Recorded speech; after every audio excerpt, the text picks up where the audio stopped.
That's what it does. And that's foundational to what we do. We don't do good things because it makes us feel better about ourselves.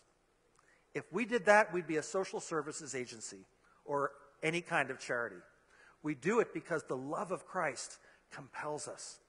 Because that's what it means to be Jesus. That's what it means to let him live in us. If we have any other motive, we have a false motive. We are Christ to others when we love them with Christ's love.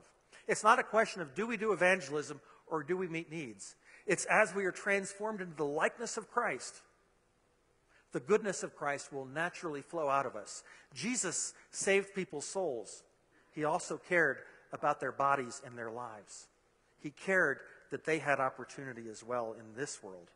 Last month when I was out in California, I was talking to this guy, and he was telling me about his friend who had gone to Calcutta, India, when Mother Teresa was alive, and he went to one of the houses that she has there, and he was upstairs on a second floor in a meeting room talking with some people, when suddenly they heard somebody come running up the steps, barged open the door, and came running, and this sister of the order there just came running, and she was just frantic, and she said, "Jesus is at the door!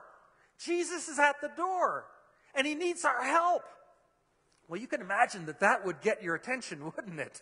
It'd be like, whoa. So they went barreling down the stairs. This guy was like, I mean, it's Mother Teresa. I suppose anything can happen. Sure, Jesus could be here. They opened the door, went down there, and here was this beggar, just covered in vomit, filth, and feces. Amazing. And they saw Jesus. They didn't see a beggar. They saw the image of God right before them. They saw Jesus. Do you want to bless Jesus?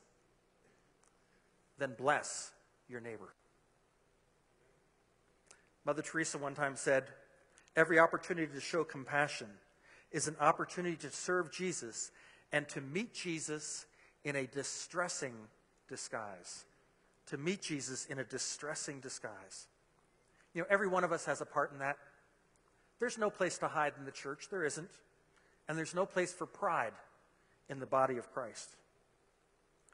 Whether you have the most or the least in the world's eyes, it's enough for you to use to show the love of God to others.